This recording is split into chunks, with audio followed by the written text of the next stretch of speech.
Pretty good. Okay. So you guys do not yet have kids, is that correct? Or is there any secret ones we're not aware of? Is this an announcement? Is this an announcement video? No? Okay. Tell us that, like, we got hundreds of them all over San Diego. Exactly. Yeah. No, little Pyles yet, running around. not yet, in the future. But I wanted to have you guys jump on, you know, as the youth pastors oversee our youth across all of Awaken. And then when I think about raising, you know, kids, raising teenagers, I think back to when I was a youth pastor, and I remember at the time, I didn't necessarily have the firsthand experience as a parent yet, but I had a lot of that experience of having conversations, being that kind of that third, like, wall of support to parents when you're in that role where you get to have different conversations with the teenager when mom isn't around, when dad isn't there, you know what I mean? Sometimes I would remember, like, you know, parents become picking up their youth, and I'd be like, oh man, you know, Johnny or whatever his name is, Johnny is the best. I love your son. And the parents would be like, literally in front of them, be like, really? No, my kid's a pain in the butt. I'd be like, whoa. I was like, this was your moment to, like, jump all over some praise, and you missed it. You missed your moment. But yeah, I think it's so beautiful to be able to partner with parents, right? And that's really the goal that Marissa, our team, it's one of our core values and one of our main mission statements is we do want to partner with parents.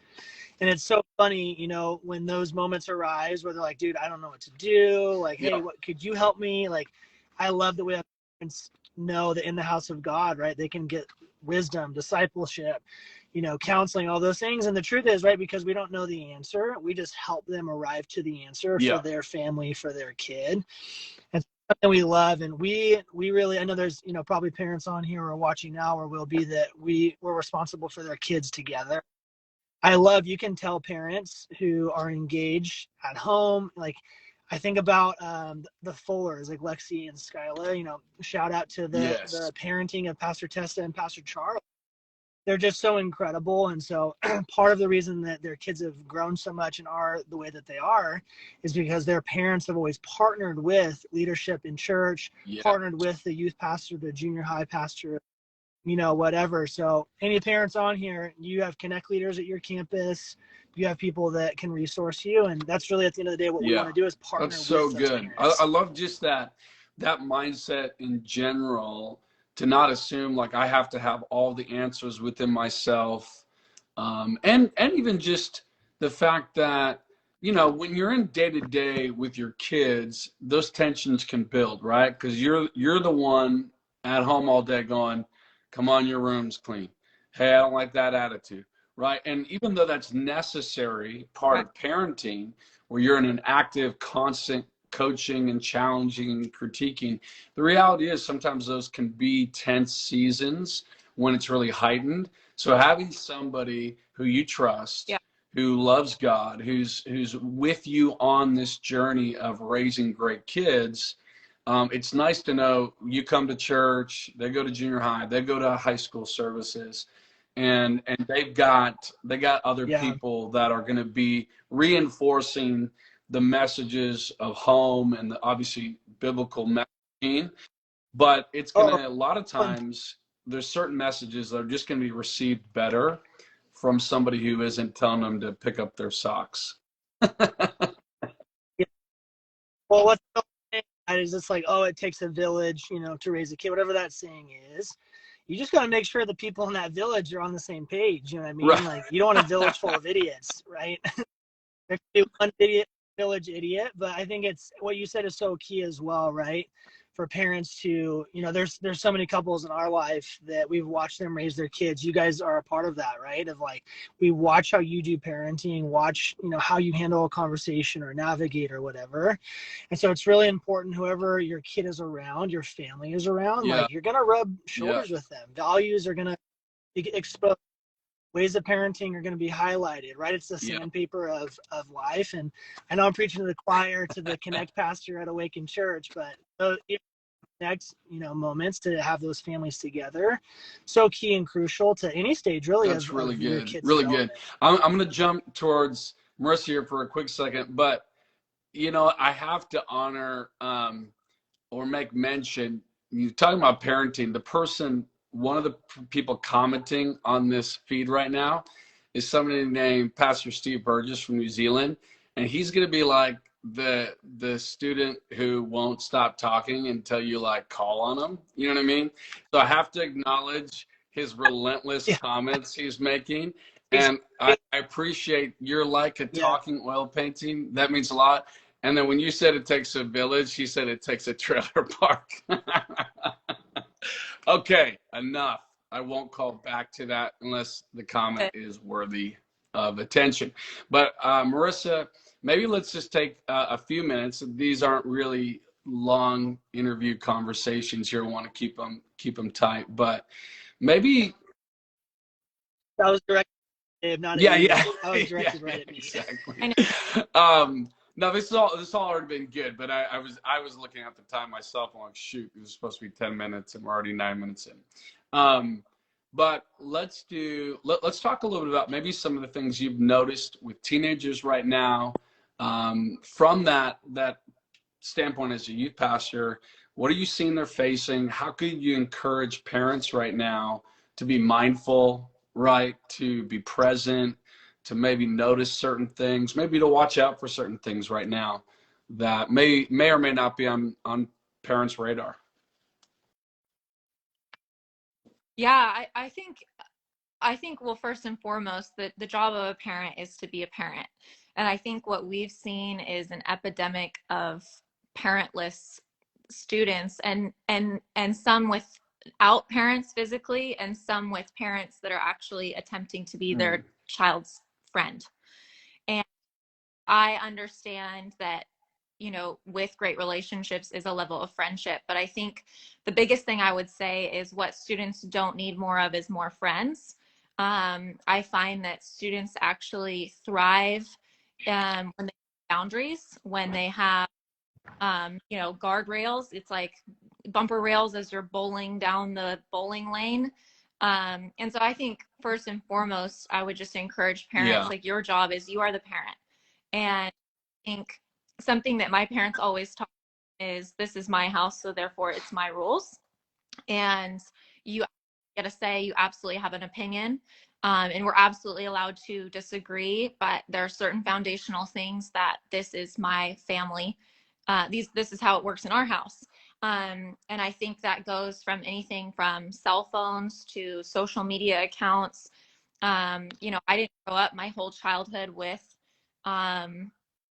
social media, but I think that's a whole world that, if as a parent you're super unengaged in and what your kids are accessing, what they're looking at, I think as a parent you have to choose to really be involved. And I think something that is sometimes wrapped up in church culture is do's and don'ts. And I think when your kid is coming home, your child is coming home with, you know, a bad attitude, or they're misbehaving, or they're flunking out of a math test, or, you know, whatever it is, it's not, hey, do better. It's, hey, why are you, why? What are you feeling? I think sometimes it's easier to address the behavior and not figure out why the behavior is happening. And I've found teenagers is they want to be understood. They want to be seen. Yes, absolutely. As a parent, your job is to put guardrails there, but your job is also to go, hey, why is it that you made this decision? Like, what was the thought process there? Like, help me understand where you are here and in your heart. And I think reinforcing that culture of what are you thinking reinforces a culture of innovation. It reinforces a culture of intelligence. It's not, oh, I just do this because you told me, but it's a revelation of why I do this. And I think, I know that even for parenting, it's easier just to say, hey, stop having a bad attitude. But sometimes you gotta go, hey, did you have an okay day at school? Even if in that moment your kid is just like, I don't want to talk about it, you know, as a parent, your intuition is going, okay, something happened at school, you know, or something happened in your day, and maybe it up to you later. But as for key issues, I think, I'm gonna let you there's continue with that thought, but I will just say that's a great reminder for parents, because it can be easy to just snap right into reacting by going, that's unacceptable. I can definitely do that, with our kids, where it's really easy to just be very focused on that versus taking the time to really feel out where's the attitude coming from, where's the emotion coming from. So that's good. Okay, couple key issues. Like, what were you thinking? So really let me explain.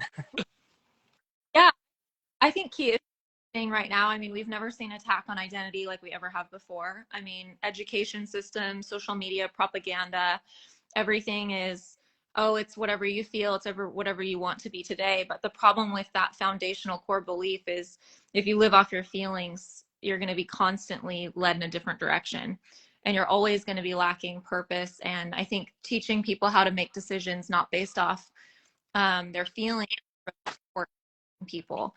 I think another key issue that we're seeing is in just they're coming out of, the COVID pandemic. Everyone's been doing school online, from a Zoom call. So I think even ultimately we're seeing a huge struggle in even social skills. Like I think for the average teenager, for a high school student to be able to walk up, look you in the eyes, shake your hand with a firm handshake, say hello is quite difficult.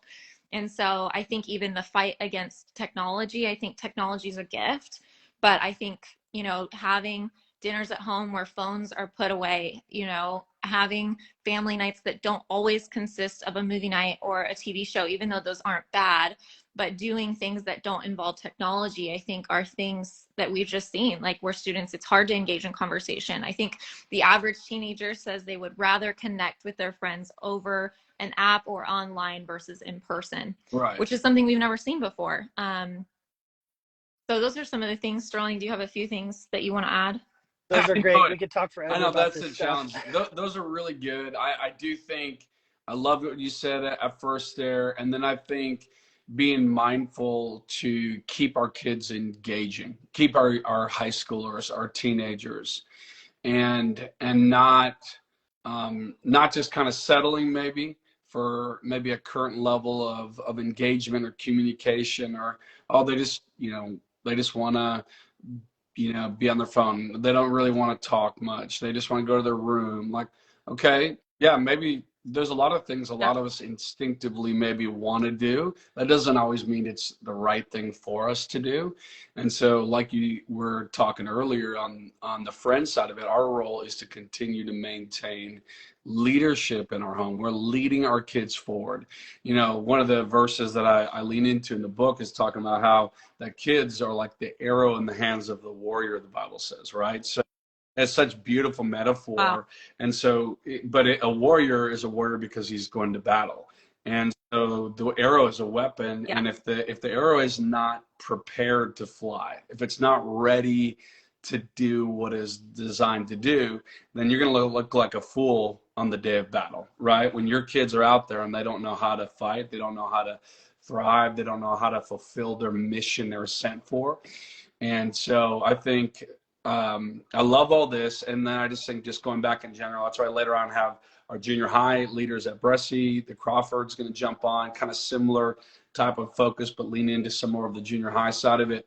But use the advocates, be a part of a great church, get in community where you've got other youth leaders who are able to surround you and reinforce and celebrate and champion and be that godly, discipling, mentoring, encouraging voice that you're trying to be at home. But that sometimes you just need somebody else to be able to jump in there with you. So thank you guys being that, Yeah, and my kid. Oh, what?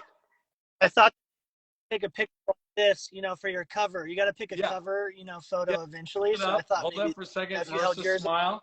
Maybe I'll do it too. Oh, yeah. This is what pros would do. They teach Okay, that's gonna be great. Oh, that's the cover shot.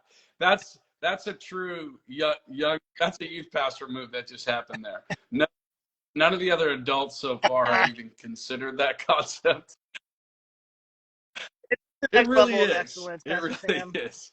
Hey, the rest of the day is gonna be fun. We got Pastor Jurgen Leanne coming up next at 2:00. Let's go. And then guess what? Fun. My mom and dad are later on. This is going to be fun. And Well, I say, as long as they can figure out how to join the live, I'm going to be doing an interview with them.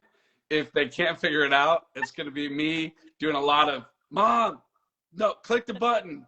We'll see what. And then my older brother and his wife, who have 9 children, they are going to be on here as well. That's going to be fun. So, yeah. Oh, yeah. We grow them strong there. Okay.